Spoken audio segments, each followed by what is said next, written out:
அதே போல என்னுடைய வாழ்க்கையில நீ எதையாவது சாதிச்சிருக்கியா அப்படின்னு கேட்டா, பட்டியல் போடும்போது நிச்சயம் இடம்பெறும் மகத்தான திட்டம் தான் ஒகேனக்கல் கூட்டுக்குடிநீர் திட்டம். தருமபுரி மாவட்டம் மட்டுமல்ல, கிருஷ்ணகிரி மாவட்ட மக்களும் குடிநீருக்காக பல கிலோமீட்டர் தூரம் நடந்து செல்ல வேண்டிய ஒரு நிலை இருந்துச்சு. அவர்களுக்கு கிடைக்கக்கூடிய குடிநீரில் புளோரைடு அதிகமாக கலந்துருந்துச்சு. குறிப்பாக சொல்லணும்னா பெண்ணாகரம், பாலக்கோடு, தருமபுரி உள்ளிட்ட பகுதிகளில் உள்ள மக்களுக்கு எலும்பு சம்பந்தப்பட்ட நோய்களும் பற்களில் காரை படிவதும் நீண்ட நாட்களாக இருந்து வந்துச்சு. இதிலிருந்து 2 மாவட்ட மக்களை காப்பாற்றுறதுக்காக உருவாக்கப்பட்ட திட்டம் தான் ஒகேனக்கல் கூட்டுக்குடிநீர் திட்டம்.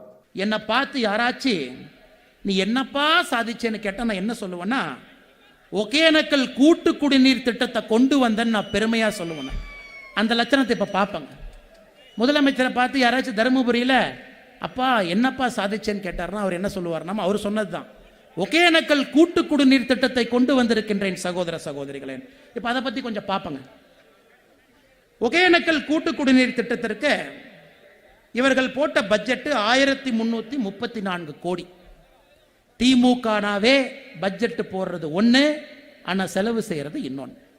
இவர்கள் செலவு செய்திருப்பது 1928 கோடி. போட்ட பட்ஜெட்ல இருந்து 600 கோடி ரூபாய் ஒகேனக்கல் கூட்டு குடிநீர் திட்டம் ஃபேஸ் 1க்கு செலவு பண்ணியிருக்காங்க.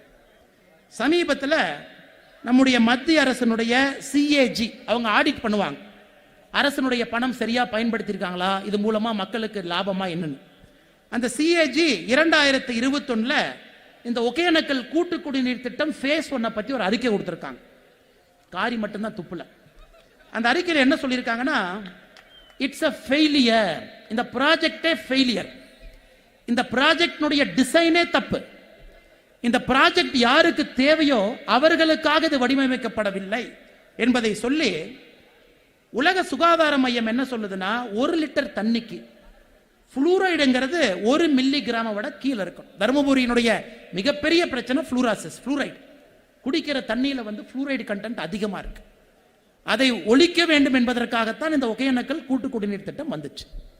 ஆனா இந்த திட்டம் நிறைவேற்றி இத்தனை ஆண்டுகள் கழித்தும் இன்னைக்கு தருமபுரியில தண்ணி எடுத்து இன்னைக்கு பார்த்தோம்னா, ஒகேனக்கல் கூட்டு குடிநீர் திட்டத்தில் வர்ற தண்ணி எடுத்து மெஷர் பண்ணா 1 லிட்டருக்கு 1 மில்லிகிராமுக்கு கீழே புளூரைடு இருக்கணும். இன்னைக்கு 2021 மெஷர் பண்ணி பார்த்தோம்னா 1.5 மில்லிகிராம் புளூரைடு இருக்கு. உலக சுகாதார மையம் எவ்வளவு வேண்டும் என்று சொல்லுகின்றார்களோ அதை விட அதிகமாக இந்த புளூரைடு கண்டென்ட் இருக்கு. அதைத்தான் நீங்க குடிச்சிட்டு இருக்கீங்க. உண்மையை சொல்ல வேண்டும் என்றால் அந்த புளூரைடு கண்டென்ட் தான் இன்னைக்கு தருமபுரி மக்களுக்கு வருது. அதைத்தான் நாம் குடித்துக் கொண்டிருக்கின்றோம்.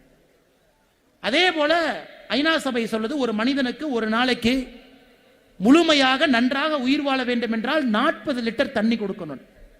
இந்த ஒகேனக்கல் கூட்டு குடிநீர் திட்டம் மூலமாக மக்களுக்கு வரக்கூடிய தண்ணி எவ்வளவுன்னு சிஏஜி அளந்து பார்த்தாங்க. சராசரியாக இந்த திட்டத்தின் பயனாளி ஒருத்தருக்கு ஒரு நாளைக்கு 30 லிட்டர் தண்ணி கிடைக்குது. ஐநா சபை சொன்ன 40 லிட்டரை விட குறைவு 30 லிட்டர். இப்ப 40 லிட்டரே குறைவுங்க, அதே குறைவு, அதிலும் குறைவு. இதை 1928 கோடி ரூபாய் செலவு பண்ணிட்டு முதலமைச்சர் தருமபுரியில் சொல்றாரு, என்னை பார்த்து தம்பி நீ என்னப்பா செஞ்சேன்னு கேட்டா ரொம்ப பெருமையாக சொல்லுவேன், இந்த ஒகேனக்கல் கூட்டு குடிநீர் திட்டத்தை நான் செயல்படுத்தினேன். இப்ப பட்ட இடத்திலே படும் பட்ட புண்ணிலே படும் அப்படின்னு சொல்ற மாதிரி இப்ப புதிதா 2வது ஆட்டையை போடுறதுக்காக ஒகேனக்கல் கூட்டு குடிநீர் திட்டம் ஃபேஸ் 2, அடுத்து ஃபேஸ் 2, இதற்கு போட்டிருக்கக்கூடிய பட்ஜெட் என்பது 4500 கோடி. இந்த திட்டத்தில் சந்தோஷமா இருக்கிற ஒரே ஆளு எங்க அண்ணன் KN நேரு தான். 4500 கோடினா லட்டுங்களா? அது சும்மாவாது? அது சாதாரணமா வருமா? 20% வச்சீங்கன்னா 900 கோடி, 25% வச்சா 1300 கோடி. அதனால KN நேரு அண்ண காட்டில் தான் மழை. திட்டத்தின் மூலமாக தருமபுரி மக்களுக்கு ஒகேனக்கல் கூட்டு குடிநீர் திட்டம் ஃபேஸ் 1 அட்டர் ஃபிளாப். பட்டத்திலவரசர் படத்தை போல இதுவும் ஃபிளாப்.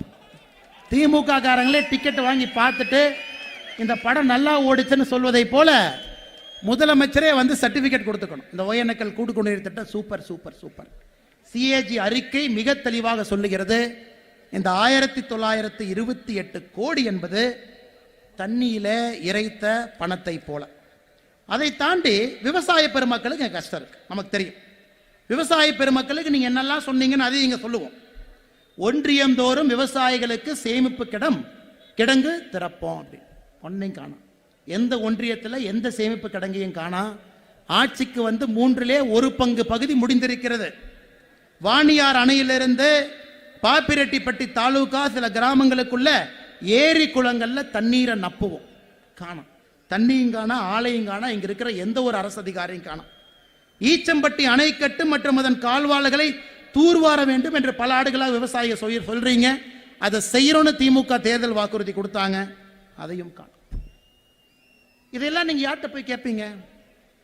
இங்க ஒரு எம்பி இருக்கார், ஆடுபுலி ஆட்டம்.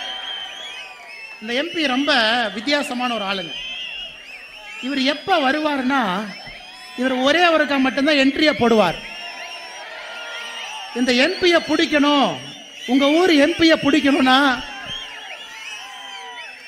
எங்கேயாச்சும் உங்க எம்பியை பிடிக்கணும்னா, இந்த புலியெல்லாம் பார்த்தீங்கன்னா ஆடு கட்டி பிடிப்பாங்க. இந்த ஆட்டை கட்டினா புலி வரும், அப்படியே தூக்கிடலாம். இந்த எம்பியை பிடிக்கணும்னா உங்க ஊர்ல ஒரு சூடத்தை பத்த வச்சு பூமி பூஜைன்னு சொன்னா கிளம்பி வருவார். இது சமத்துவ ஆட்சி. இந்த திராவிட மாடல் ஆட்சியில யார் அவன் பூமி பூஜை எல்லாம் பண்றது? அதை தவிர அவர் என்ட்ரன்ஸ் எங்கேயுமே டோட்டல் வேஸ்ட். இந்த தொகுதிக்கு எம்பியா இருக்கிறவரு பாராளுமன்றத்தில் போய் என்ன பேசணும்? தொழில் எப்படி கொண்டு வர்றது, எப்படி இளைஞர்களுக்கு வேலை வாய்ப்பை உருவாக்குறது?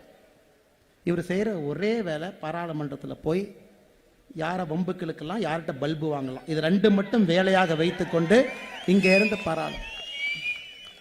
எலெக்ஷன் பிரச்சாரத்தின் போது தாத்தா பேரை மட்டும் இல்ல, தாத்தா ஜாதியும் சொல்லுவார். தாத்தா ஜாதியை சொல்லித்தான் ஓட்டே கேட்பார். ஆனா எலெக்ஷன் பிரச்சாரம் முடிந்த பிறகு இந்த எம்பி சொல்லுவது, அதெல்லாம் சொல்லாதீங்க, அதெல்லாம் நீயே சொல்ற, சமத்துவம் அப்படிம்பார். இதை போன்ற மனிதர்களை எம்பியை வச்சுக்கிட்டு யாருக்கும் எந்த பிரயோஜனம். அந்த கட்சியில புதுசா சேர்ந்த பொழுது வடிவேல் கவுண்டர் ஐயாவுடைய பேரனை வடிவேலா தான் பார்த்தேன். டே ஏரியாவுக்கு வாடானாரு, டே என் தெருவுக்கு வாடானாரு, டே என் வீட்டுக்கு வாடானாரு. அன்னைக்கு சொன்ன அந்த டிபேட் இன்னும் அப்படியே இருக்கு, ஆளக்கான். அதனால் சகோதர சகோதரிகளை, அப்படிப்பட்ட எம்பி ஒரு பக்கம், எந்த பிரயோஜனம் இல்லை, டோட்டல் வேஸ்ட். அவரால் எந்த பயன் யாருக்கும் இல்லை. தருமபுரி மக்களை இந்திய அளவில் அசிங்கப்படுத்துறது மட்டும்தான் அவருடைய சாதனை. இந்த 5 ஆண்டு கால சாதனை பண்ணார்னா எத்தனை முறை தருமபுரி மக்களை இந்திய அளவில் அசிங்கப்படுத்தி இருக்கின்ற என்பதுதான் அவர் சாதனை. அடுத்தது இங்கே வரக்கூடிய ஆட்சியாளர்கள் எப்படி? ஆட்சியாளர்கள் அதே தான், முதலமைச்சர் அதே தான். எதுவும் வேண்டாம், எங்கேயும் போய் பேச வேண்டாம், இங்க வர்றதும் கிடையாது, இங்க தொழிற்சாலையை கொண்டு வந்து இங்கே நான் பண்பன் கிடையாது, விவசாய நண்பர்களுக்கு தண்ணி கொண்டு வருவன் கிடையாது, நான் தேர்தல் வாக்குறுதியில் சொல்லியிருக்கக்கூடியதை நிறைவேற்றுவேன், அதையும் காணும். அதனால் தருமபுரி மக்களுக்கு இருக்கக்கூடிய ஒரே ஒரு வாய்ப்பு இன்னைக்கு பாரதிய ஜனதா கட்சி மட்டும்தான்.